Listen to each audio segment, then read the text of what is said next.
me now tell you about Mr. Trump. I got to know him very well, very closely with him for more than 10 years as executive vice president and special counsel, and then as personal attorney when he became president. When I first met Mr. Trump, he was a successful entrepreneur, a real estate giant, and an icon. Being around Mr. Trump was intoxicating. When you were in his presence, you felt like you were involved in something greater than yourself, that you were somehow changing the world. I wound up touting the Trump narrative for over a decade. That was my job. Always stay on message. Always defend. It monopolized my life. At first, I worked mostly on real estate developments and other business transactions. Shortly thereafter, Mr. Trump brought me into his personal life and private dealings. Over time, I saw his true character revealed. Mr. Trump is an enigma. He is complicated, as am I. He's both good and bad, as do we all. But the bad far outweighs the good. And since taking office, he has become the worst version of himself. He is capable of behaving kindly, but he is not kind. He is capable of committing acts of generosity, but he is not generous. He is capable of being loyal, but he is fundamentally disloyal. Donald Trump is a man who ran for office to make his brand great, not to make our country great. He had no desire or intention to lead this nation, only to market himself and to build his wealth and power. Mr. Trump would often say this campaign was going to be the greatest infomercial in political history. He never expected to win the primary. He never expected to win the general election. The campaign, for him, was always a marketing opportunity. I knew early on in my work for Mr. Trump that he would direct me to lie to further his business interests. And I am ashamed to say that when it was for a real estate mogul in the private sector, I considered it trivial. As the president, I consider it significant and dangerous. But in the mix, lying for Mr. Trump is normalized, and no one around him questioned it. In fairness, no one around him today questions it either. A lot of people have asked me about whether Mr. Trump knew about the release of the hacked documents, Democratic National Committee email, ahead of time. And the answer is yes. As I earlier stated, Mr. Trump knew from Roger Stone in advance about the WikiLeaks drop of emails. In July of 2016, days before the Democratic convention, I was in Mr. Trump's office when his secretary announced that Roger Stone was on the phone. Mr. Trump put Mr. Stone on the speakerphone. Mr. Stone told Mr. Trump that he had just gotten off the phone with Julian Assange, and that Mr. Assange told Mr. Stone that within a couple of days, there would be a massive dump of emails that would damage Hillary Clinton's campaign. Mr. Trump responded by stating to the effect, "Wouldn't that be great?" Mr. Trump is a racist. The country has seen Mr. Trump court white supremacists and bigots. You have heard him call poorer countries shitholes. His private, in private, he is even worse. He once asked me if I can name a country run by a black person that wasn't a shithole. This was when Barack Obama was president of the United States. And while we were once driving through a struggling neighborhood in Chicago, he commented that only black people could live that way. And he told me that black people would never vote for him because they were too stupid. And yet, I continued to work for him. Mr. Trump is a cheat. As previously stated, I am giving to the committee today 3 years of Mr. Trump's personal financial statements from 2011, 2012, and 2013, which he gave to Deutsche Bank to inquire about a loan to buy the Buffalo Bills and to Forbes.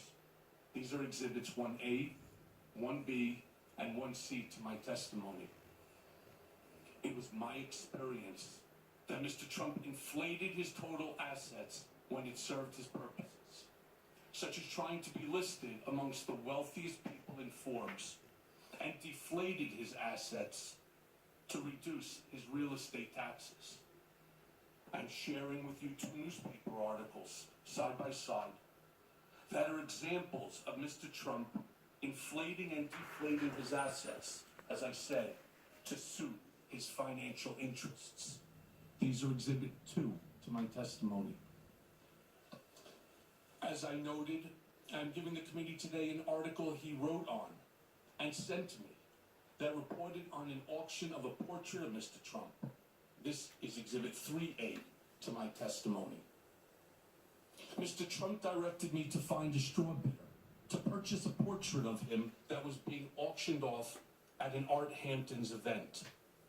The objective was to ensure that this portrait, which was going to be auctioned last, would go for the highest price of any portrait that afternoon. The portrait was purchased by the fake bidder for $60,000. Mr. Trump directed the Trump Foundation, which is supposed to be a charitable organization, to repay the fake bidder, despite keeping the art for himself. And please see exhibit 3 to my testimony. And it should come as no surprise that one of my more common responsibilities was that Mr. Trump directed me to call business owners, many of whom are small businesses that were owed money for their services, and told them that no payment or a reduced payment would be coming. When I asked Mr. Trump, or when I told Mr. Trump of my success, he actually reveled in it. And yet, I continued to work for him. Mr. Trump is a con man. He asked me to pay off an adult film star with whom he had an affair, and to lie about it to his wife, which I did. And lying to the First Lady is one of my biggest regrets, because she is a kind, good person, and I respect her greatly, and she did not deserve that. And I'm giving the committee today a copy of the $130,000 wire transfer from me to Miss Clifford's attorney during the closing days of the presidential campaign that was demanded by Miss Clifford to maintain her silence about her affair with Mr. Trump. And this is exhibit 4 to my testimony.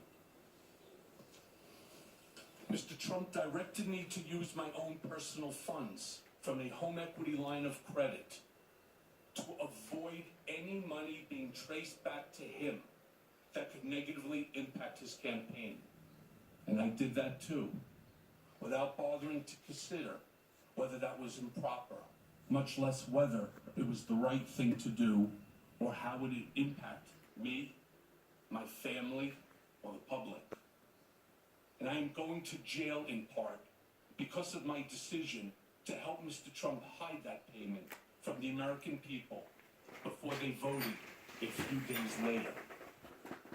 As Exhibit 5A to my testimony shows, I am providing a copy of a $35,000 check that President Trump personally signed from his personal bank account on August 1st of 2017, when he was President of the United States, pursuant to the cover-up, which was the basis of my guilty plea to reimburse me, the word used by Mr. Trump's TV lawyer for the illegal hush money I paid on his behalf.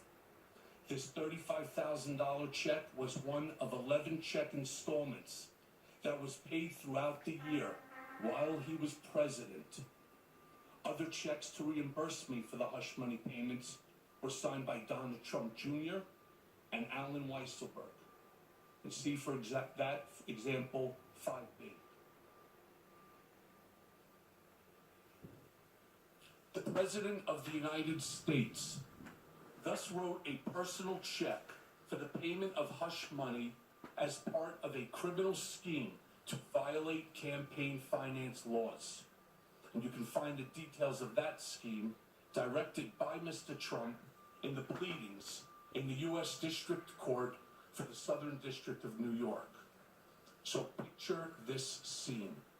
In February of 2017, 1 month into his presidency, I'm visiting President Trump in the Oval Office for the first time, and it's truly awe-inspiring. He's showing me all around and pointing to different paintings, and he says to me something to the effect of, "Don't worry, Michael, your January and February reimbursement checks are coming." They were FedExed from New York, and it takes a while for that to get through the White House system. As he promised, I received the first check for the reimbursement of $70,000 not long thereafter.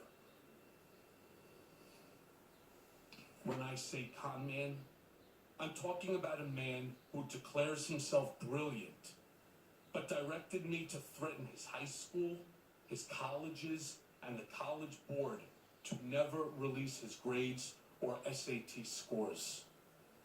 As I mentioned, I'm giving the committee today copies of a letter I sent at Mr. Trump's direction, threatening these schools with civil and criminal actions if Mr. Trump's grades or SAT scores were ever disclosed without his permission. And these are under Exhibit 6. The irony wasn't lost on me at the time that Mr. Trump, in 2011, had strongly criticized President Obama for not releasing his grades.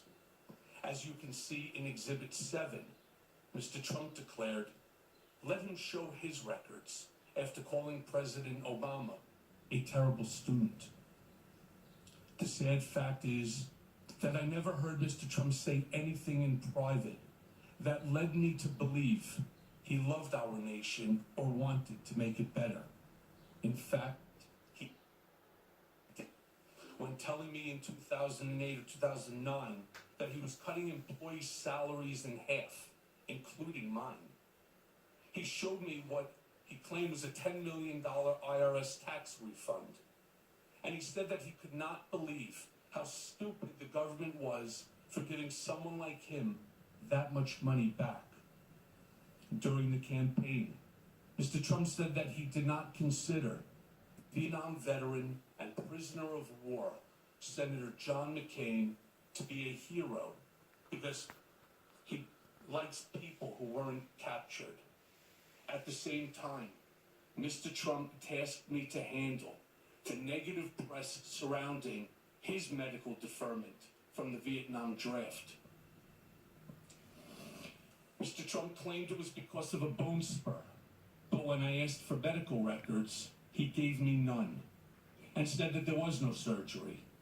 He told me not to answer the specific questions by reporters, but rather offer simply the fact that he received a medical deferment. He finished the conversation with the following comment: "You think I'm stupid?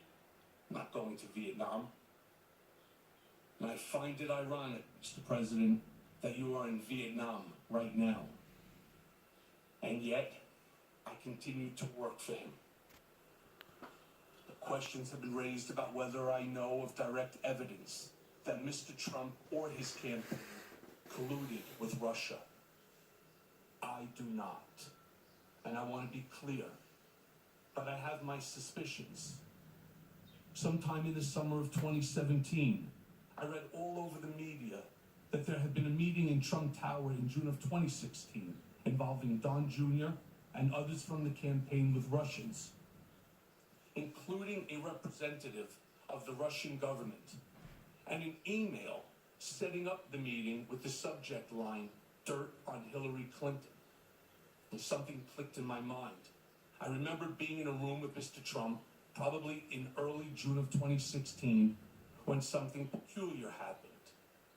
Don Trump Jr. came into the room and walked behind his father's desk, which in and of itself was unusual. People didn't just walk behind Mr. Trump's desk to talk to him. And I recall Don Jr. leaning over to his father and speaking in a low voice, which I could clearly hear, and saying, "The meeting is all set." And I remember Mr. Trump saying, "Okay, good, let me know." What struck me as I looked back and thought about the exchange between Don Jr. and his father was first, that Mr. Trump had frequently told me and others that his son Don Jr. had the worst judgment of anyone in the world. And also that Don Jr. would never set up any meeting of significance alone, and certainly not without checking with his father.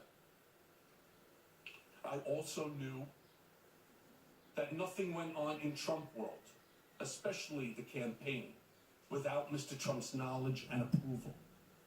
So I concluded that Don Jr. was referring to that June 2016 Trump Tower meeting about dirt on Hillary with the Russian representatives when he walked behind his dad's desk that day, and that Mr. Trump knew that was the meeting Don Jr. was talking about when he said, "That's good, let me know."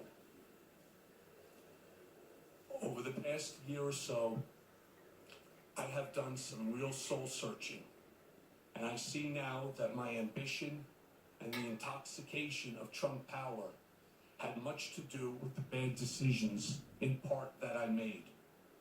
And to you, Chairman Cummings and Ranking Member Jordan, and the other members of this committee, the members of the House and Senate, I am sorry for my lies and for lying to Congress. And to our nation, I am sorry for actively working to hide from you the truth about Mr. Trump when you needed it most. For those who question my motives for being here today, I understand. I have lied, but I am not a liar. And I have done bad things, but I am not a bad man. I have fixed things, but I am no longer your fixer, Mr. Trump. And I am going to prison and have shattered the safety and security that I tried so hard to provide for my family. My testimony certainly does not diminish the pain that I have caused my family and my friends. Nothing can do that. And I have never asked for, nor would I accept, a pardon from President Trump. And by coming today, I have caused my family to be the target of personal, scurrilous attacks by the president and his lawyer, trying to intimidate me from appearing before this panel. Mr. Trump called me a rat for choosing to tell the truth, much like a mobster would do when one of his men decides to cooperate with the government. And as Exhibit 8 shows, I have provided the committee with copies of tweets that Mr. Trump posted, attacking me and my family. And only someone burying his head in the sand would not recognize them for what they are.